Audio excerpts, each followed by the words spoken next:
مگر اس سے پہلے میں چاہوں گا کہ خیرات کا اثر کیا ہوتا ہے، اس کی وجوہات کیا ہیں، اس کی تاثیر کیا ہے، کیوں اس کا حکم دیا ہے، کیوں مال بانٹنے سے زیادہ ملتا ہے، یہ جاننے کی کوشش کر لوں۔ علامہ حسن ظفر نقوی صاحب سے یہ سوال پوچھنا چاہتا ہوں۔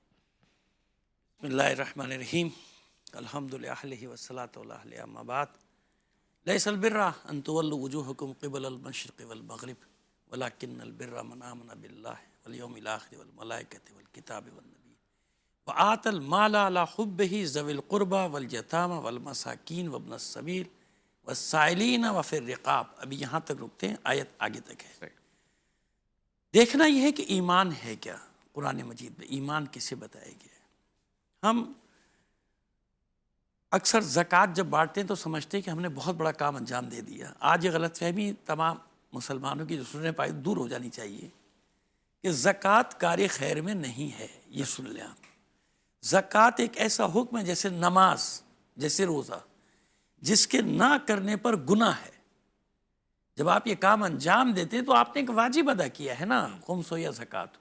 تو زکوٰۃ دینا کیا ہے؟ اسی لیے اس آیت میں اقام الصلاۃ وآتى الزکوٰۃ بعد میں، یعنی پہلے کار خیر کا ذکر ہوا ہے، سمجھ رہے ہیں آپ؟ وآتى المال علی حبہ ذوی القربى والیتامى والمساکین والسائلین وفی الرقاب، اور پھر اس کے بعد اقام الصلاۃ وآتى الزکوٰۃ، یعنی زکوٰۃ ان کاموں سے بالکل الگ ہے، وہ نماز کی طرح کا حکم ہے، آپ کو دینا ہی دینا ہے، واجب ہے۔ واجب میں اور مستحبات شامل ہو جائیں تو ثواب بڑھ جاتا ہے، سبحان اللہ۔ لیکن واجب وہ فعل ہے کہ جس کے ادا نہ کرنے پر عذاب ہے، ادا کرنے پر ثواب وہ اللہ کی مرضی ہے، کس طرح سے دیتا ہے کیسے نہیں دیتا، تو وہ تو واجب ہے نا، واجب کو ادا کرنا ہے، یہ سمجھ میں جی۔ بس زکوٰۃ واجبات میں ہے، خمس واجبات۔ کار خیر کیا ہے؟ یہ اس آیت سے تفصیل زیادہ میں نے قرآن مجید میں نہیں دیکھی، کئی جگہ ہے فاستبقوا الخیرات، نیکیوں میں آگے بڑھو، آپ نے کہا مسکراہٹ بھی نہیں کی، لیکن یہاں تفصیل بیان کی گئی، وآتى المال علی حبہ ذوی القربى۔ جو مال اللہ نے تمہیں دیا ہے، جو مال تمہارے پاس ہے، یہاں محبت دونوں طرف ہے، جس مال سے تمہیں محبت ہے۔ زکوٰۃ نکالنے کے بعد مال میرا ہو گیا، میں کہتا ہوں جی میں نے حق ادا کر دیا، میں نے خمس دے دیا، زکوٰۃ دے دیا، اب یہ مال تو میرا ہے۔ یہ ہے وہ مال جس سے آپ کو محبت ہے۔ لن تنالوا البر حتی تنفقوا مما تحبون، یہ وہ مال جس سے تمہیں محبت ہے۔ یہ کہاں قربان کر رہا ہے؟ علی حبہ، اللہ کی محبت۔ وآتى المال آتى المال علی حبہ، اللہ اللہ نے جو تمہیں مال دیا ہے وہ اس کے محبت میں خرچ کرو۔ کہاں کیوں؟ وآتى المال علی حبہ ذوی القربى، سب سے پہلے اپنے رشتہ داروں کو دیکھو۔ زکوٰۃ خمس کی بات ہی نہیں ہو رہی ہے کہ آپ خمس نکالیں اپنے رشتہ داروں کو دے، زکوٰۃ نکالے اپنے، کہاں ان کی بات ہے؟ وہ تو بعد میں آ رہا ہے حکم، زکوٰۃ کا تو بالکل حکم ہی الگ ہے بھائی۔ صحیح اس کو ملا کیوں رہے ہو کہ زکوٰۃ دے کے آپ احسان کر رہے ہو؟ کوئی احسان نہیں کر رہے ہو، آپ اپنے آپ کو بچا رہے ہو، صحیح۔ عذاب سے بچا رہے ہو، یہ وہ ہے۔ آتى المال علی حبہ ذوی القربى، سب سے پہلے رشتہ دار، والیتامى، یتیم، والمساکین، خلاصہ یہ سب کا دیا ہے نا۔ رقاب جہاں پر آ رہا ہے وہاں زیادہ تر یہ کہ غلاموں کو آتا ہے، اب آج غلامی کا دور تو نہیں ہے، اسی لیے قرآن مجید کا دیکھیں بلاغت کی انتہا دیکھیں، رقاب کا لفظ کیا ہے؟ گردنیں آزاد کرانا۔ یہاں بالکل صراحتاً غلام کنیز کا ذکر ہی نہیں ہے۔ رقاب کیا مطلب ہے؟